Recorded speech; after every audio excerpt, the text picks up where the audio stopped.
ఉమ్మడి ప్రకాశం జిల్లాలో తెలుగుదేశం పార్టీ నాయకుడు వీరయ్య చౌదరి హత్య కేసుల పీఠముడి ఇంకా విడలేదు. అయితే ఈ పీఠముడిని విప్పేందుకు పోలీసులు పడరాని కష్టాలు పడుతున్నారంట. పాత్రధారులు ఎవరు అని తెలిసినా సూత్రధారుల విషయంలో ఒక ముగింపుకు రాలేకపోతున్నారట పోలీసులు. వీరయ్యను హత్య చెయ్యాలి అనే పథకం ఈస్ట్ ఆఫ్రికాలోని ఘనా దేశంలో పథక రచన జరిగిందా అనే అనుమానాలు ప్రకాశం జిల్లా ప్రజల్లో విస్తృతంగా తిరుగుతున్నాయి. ఆఫ్రికా టు అమ్మనబ్రోలు కథ ఏంటో ఇప్పుడు చూద్దాం. ఒంగోలు నగరంలో ఏప్రిల్ 22న తెలుగుదేశం పార్టీ నాయకుడు వీరయ్య చౌదరి హత్య జిల్లాలో సంచలనం కలిగించింది. వీరయ్య చౌదరి హత్య జరిగిన వెంటనే రాష్ట్ర ప్రభుత్వం కూడా కదిలి ప్రకాశం జిల్లా వైపుకు చూసింది. స్వయానా రాష్ట్ర ముఖ్యమంత్రి అంత్యక్రియల్లో పాల్గొని వీరయ్య చౌదరిని దారుణంగా పొడిచి చంపిన విధానం తెలుసుకుని చలించిపోయారు. హంతకులెవరైనా ఎంత పెద్దవారైనా వదిలేది లేదని వీరయ్య చౌదరి కుటుంబానికి జిల్లా ప్రజలకు సీఎం చంద్రబాబు హామీ ఇచ్చారు. వీరయ్య చౌదరి హత్య కేసు విచారణ పోలీసులకు తలకు మించిన భారంగా మారిందని జిల్లావాసులు గుసగుసలాడుకున్న సమయంలో ఓ ఇంట్లో సీసీ కెమెరాలో హంతకులు పారిపోతున్న దృశ్యాలు బయటికి రావటం, ఆ తర్వాత హత్యకు ఉపయోగించిన 2 బైకులు వేరువేరు ప్రదేశాలలో దొరకడంతో హంతకుల విషయంలో ఓ క్లారిటీ వచ్చింది. అదే సమయంలో విచారణలో అమ్మనబ్రోలు వాసులే కీలక సూత్రధారులు అన్న విషయం కూడా వెలుగులోకి వచ్చింది. పలువురు అనుమానితులను విచారించే క్రమంలో సూత్రధారులు ఎంతమందున్నారో పాత్రధారులు కూడా అంతేమంది ఉన్నట్లుగా ప్రాథమికంగా పోలీసులు అంచనాకి వచ్చినట్లు తెలుస్తోంది. సూత్రధారులుగా అనుమానిస్తున్న వారిని ఇప్పటికే పోలీసులు విచారిస్తున్నారు. కొందరు పోలీసుల అదుపులోనే ఉన్నారు. ఈ క్రమంలో హత్య జరిగిన వారం రోజులకు నెల్లూరులో 2 పాత్రధారులు దొరకడంతో కేసులో మరింత మేర విచారణ సులువైంది. హంతకులు ఎవరు అనే విషయంలో క్లారిటీ వచ్చినా సూత్రధారుల విషయంలో మాత్రం క్లారిటీకి రాలేకపోతున్నారట. అయితే హత్యలో ప్రత్యక్షంగా పరోక్షంగా సుమారు 14 మందికి పైగా పాల్గొని ఉంటారని పోలీసులు అనుమానం వ్యక్తం చేస్తున్నారట. వీరయ్య చౌదరి హత్య కేసులో తెలుగుదేశం పార్టీ నాయకులు సూత్రధారులైతే ఒకరిద్దరు వైసీపీకి చెందిన మండల నాయకులు కూడా పరోక్షంగా సహకరించారా అనే అనుమానంతో పోలీసులు పలు రకాలుగా విచారణ చేస్తున్నారట. వీరయ్య చౌదరి హత్యకు పథకం రచించి అతని విరోధులందరినీ కూడగట్టి ప్లాన్ చేసింది మాత్రం ఈస్ట్ అమెరికాలోని ఘనా దేశం నుంచే అని అనుమానాలు వ్యక్తమవుతున్నాయి. అమ్మనబ్రోలుకు చెందిన ముప్పా సురేష్ అనే వ్యక్తి ఈస్ట్ ఆఫ్రికాలోని గోల్డ్ మైన్స్ ని ఆపరేట్ చేస్తుంటాడు.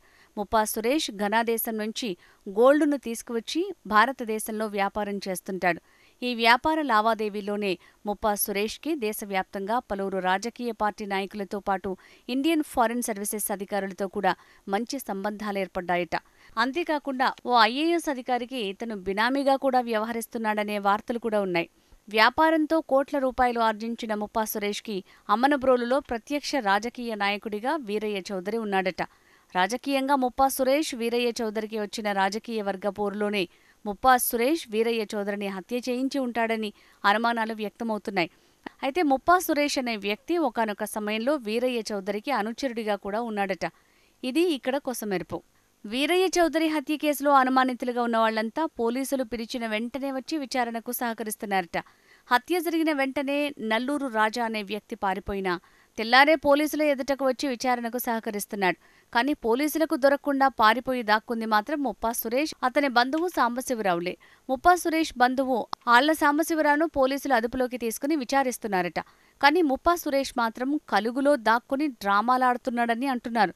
అయితే ముప్పా సురేష్ తనకు వీరయ్య చౌదరి హత్య కేసుతో ఎలాంటి సంబంధం లేదనే విషయం ఓ మీడియా వ్యక్తితో మాట్లాడి ఆ వాయిస్ ని వైరల్ చేయించడం, తన కుటుంబ సభ్యులతో అదే ఛానల్కు ఇంటర్వ్యూలు ఇప్పించి డ్రామా చేసే కంటే మిగతా అనుమానితులు విచారణకు సహకరించినట్లుగా ముప్పా సురేష్ కూడా విచారణకు సహకరించొచ్చు కదా అనే చర్చ జిల్లాలో పెద్ద ఎత్తున జరుగుతోంది. ఓ మీడియాలో మాట్లాడి డ్రామాలు క్రియేట్ చేసినంత మాత్రాన పోలీసుల విచారణలో అసలు విషయాలు బయటకు రాకుండా ఉంటాయా అనే టాక్ జిల్లాలో నడుస్తోంది.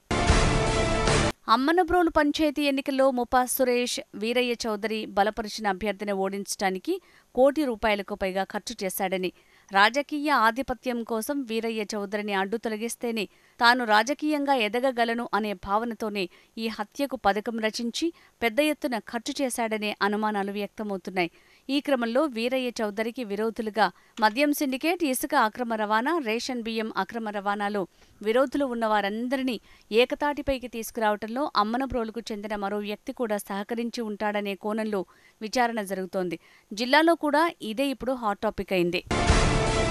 ఈ కేసులో ట్విస్ట్ ఏంటంటే హత్యలో ప్రధాన అనుమానితుడిగా ఉన్న ముప్పా సురేష్ పాత్రధారుడిగా భావించే మరో వ్యక్తి ఇంతవరకు పోలీసులకు చిక్కలేదు.